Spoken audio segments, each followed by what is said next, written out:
knowledge and share their opinions with the other international students. So this is what I try to use that in my classroom. And the content-based issue is mentioned by Donna M. Britton. This is Professor Britton that she mentioned in Los Angeles, in UCLA, and she retired now, and she has lots of books about it. And the reason for she to mention that, in her teaching environment, there are lots of international students from different colleges, and they have different kind of background knowledge, and they need the authenticity. They have their own rules, and they try to explain their rules, their language, their culture to the other students. So this professor tried to bring this into her classroom. So she would like her classroom to have the students' language needs. So she would like to know about her students' language needs, and is focused on the content mastery.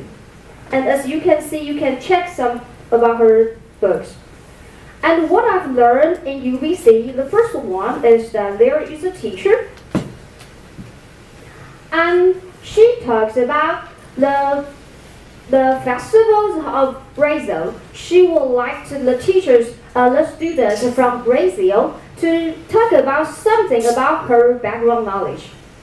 So they talk about the song, the dance, the food, the history, geography, and they use reading material to bring that into her classroom. And it's lucky that in Vancouver, they provide all kinds of festivals from different cultures. So for this teacher, she invites her students to go out onto the campus. And the students go out to interview this.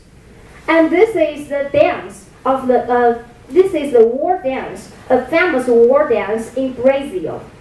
And the teacher asks the students to see the movie, to see the dance, and to see what they can learn from this content. And then they come back to the classroom, learn something more about this.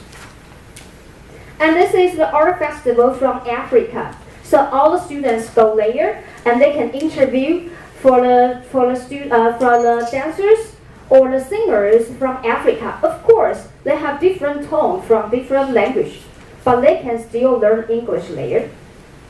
And the other thing is action voice. There's another teacher, and this is an issue that happened last year in Vancouver. The government decided to not support the action arts. And before that, the government had lots of money to support the action artists to set a statue in their Central Park. And now they decided not to do this anymore. So the students need to read all kinds of news from this. And they go out of the campus, and they took the photos and share the opinions. And then when they come back to the classroom, they need to write a creative writing, something like this. Or for advanced students, they need to do analysis about should they support this or not. And of course, they learn the vocabulary part. But what they learn about the vocabulary is the vocabulary that they need to use on their writing only. And they also learn about the grammatical sentence. But for the grammatical sentence, it's for them that they can communicate. The teacher requires them to communicate this with the other students. And that's the only grammar focus that they teach in the classroom.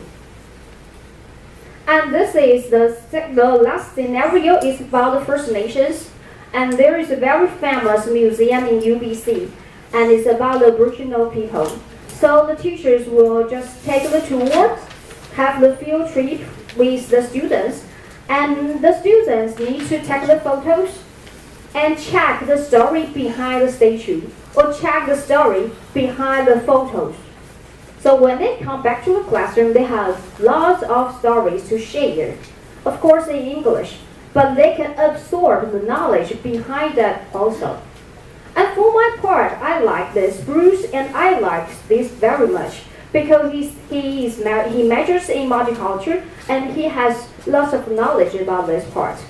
And I think this part is very interesting, because before that, I always felt very empty when I teach reading part. and I always feel nervous when I talk about multicultural issue. I didn't know which part or were the most important part for me. And so when we went back to Taiwan, we tried to have a lot of discussion, and actually in the previous months, we failed a lot. But finally, we figured out a very simple way to use that in our classroom about the multicultural issue. And we have different kind of things that we would like to talk. For the outside part is the issue of First Nations, because we would like to talk about the multicultural issue. And the purpose is that we think that language, especially English, is a tool. So since English is a tool, and we need to provide different kind of knowledge from different kind of worlds. So we talk about the First Nations, and we analyze the reading part inside. And the theme are the 4 topics. And you can cover this one because these 4 themes that you can use in all kinds of multicultural issues. So the first is authenticity and dignity. And the second is dialogical relationship. And the third one is conflicts. The last one is recognition. I'll explain that later. And why I use this kind of story elements actually, but it's very suitable for the multicultural issue. And for my students, I use the topic, how can you buy yourself a sky? And this is for Eastern publisher, and it's about the Seattle chief. There's a chief in First Nations in Seattle. And the US government wants to buy land of them. And he refused to do so. So he started to negotiate with the US government. And for my students, the sophomore year, in Taiwan, and their students, my their learning level are PR 60 to 80, and we have 5 hours. And students will have all kinds of language abilities. I'll skip that part. For teaching activities, actually we use 1 movie clip and 2 articles to integrate all of this. So for the pre-reading activity, it's a kind of introduction of the 4 elements that you have seen. With a movie clip, we will see the movie clip later. And for the while reading, we do the intensive reading of how can you buy yourself sky. And follow-up activity, we do the extensive reading for another article. And we talk more about culture and survival issue. And for the First Nations, today I mentioned two places. The first one is in the north part of America, and the other is in the west part of America. And 3 articles that I mentioned. The first is actually the Canadian Construction Act, that the theory, multicultural issue that I use. I don't explain that part. A second one is that we use 2 movie clips. The movie clip is Lakota people. This is the movie that we will see, and you can check it out. And the other one is that when we talk about the First Nations in America, then we go back to Taiwan. So we talk about Taiwan people in Lanyu, Longxu Island. And we see how they preserve their culture. So this is the theme for multicultural issue. The first thing is authenticity and dignity.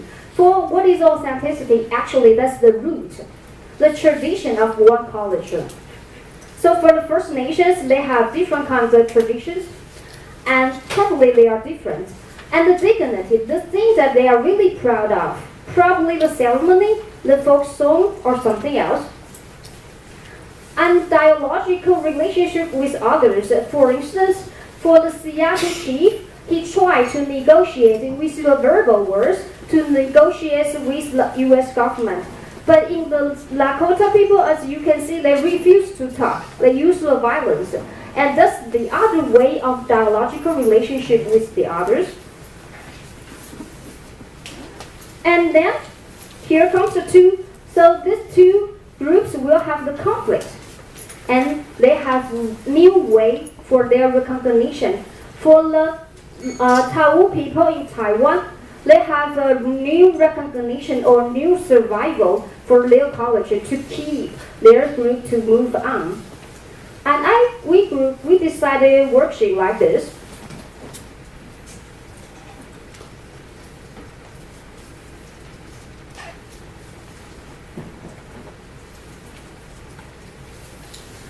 And this is a brilliant worksheet designed by Bruce. You can have all lists of charts and just put all the keywords here. And you can use different kind of chart layer. And with all kind of articles, you can use it. And it's very simple. And it's very good for your students to do the discussion like this. And it's workable because we have already used 3 articles and it's workable. And you can combine all the issues in one article. And please keep this in mind. And now I'll play a short movie clip about 2 minutes. And you can see that how many elements that you remember here.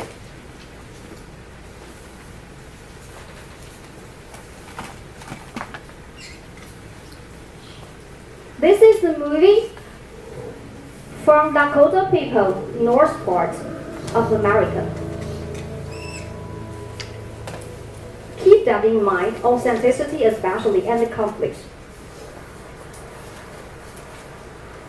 I'm here today to show my photograph of the Lakota. How many of you may have heard of Lakota, or at least a larger group of tribes called the Sioux? The Lakota are one of many tribes who were moved off their land to prisoner of war camps, now called reservations. The Pine Ridge Reservation, the subject of today's slideshow, is located about 75 miles southeast of the Black Hills in South Dakota. It is sometimes referred to as prisoner of war camp number 334, and is where the Lakota now live. Now, if any of you have ever heard of the AIM, the American Indian Movement, or of Russell Means, or Leonard Peltier, or of the standoff at Oglala, then you know that Pine Ridge is ground zero for Native issues in the U.S. I've been asked to talk a little bit today about my relationship with the Lakota, and it's a very difficult one for me, because if you haven't noticed from my skin color, I'm white, and that is a huge barrier on a Native reservation. You'll see a lot of people in my photographs today, and I've become very close with them, and they welcome me like family. They call me brother and uncle, and invited me again and again over 5 years. But on Pine Ridge, I will always be what is called Washichu. Washichu is a Lakota word. It means non-Indian, but another version of this word means the one who takes the best meat for himself. And that's what I want to focus on. The one who takes the best part of the meat. It means greedy. So when we talk about this part, we talk about the conflicts, authenticity, and dignity. In the American West, sitting in red velvet chairs with money in our pockets. And if we look at our lives, we have indeed taken the best part of the meat. So let's look today at a set of photographs of a people who lost so that we could gain. And know that when you see these people's faces, that these are not just images of Lakota. They stand for all indigenous people. On this piece of paper is the history the way I learned it from my Lakota friends and family. The following is a timeline of treaties made, treaties broken, and massacres disguised as battles. 150 years ago, I still have to ask you the question, how should you feel about the statistics of today? What is the connection between these images of suffering and the history that I just read to you? And how much of this history do you need to own even? Okay, we just see the brief part. Actually, this is from TED clip, and they are 15 minutes. And the reason that I use movie clip is that the students cannot not only get the knowledge but also get the language. And in Taiwan, it's not easy for the students to get the knowledge and the language at the same time out of the campus. So I provide the movie clip for the students to have the knowledge of it. And after they see the film, they have some feedback. So this is the feedback from my students. For the U.S. government, they think that the U.S. government was aggressive, and they think they have the right to buy the land. This is what they have seen from the movie, and they have the feedback. And for this part, I show the movie clip, and students do individually at first, and then we do the pair work, and we check the answers from the blackboard. But of course, there's no correct standard answers there. There's just better answers. And for the students, she thinks that Lakota people don't want the money because they are eager to preserve their land. Actually, in the end of the movie, the photographer, he mentioned that in 90-something, the U.S. government thinks that they should give the payment. They are not right for the Lakota people, so they give a huge of money to Lakota people. But the Lakota people were very angry because they think that, how don't you understand that the land is not for sale? What we need is not money. What we need is the dignity. So the photographer took the photos and tried to express the ideas for the public. And so the student thinks that they can express in this way. So in the while reading, we move from the movie clip and then we move to the intensive reading. How can you buy your sales guide?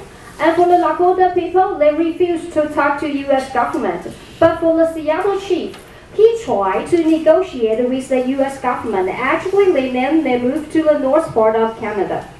And so the students will get in groups, they skim and scan the first part of speech, and then seek for the main idea supporting details, and they do the group discussion like this. And they will predict what will happen. So, they will think aloud about the chief's concern.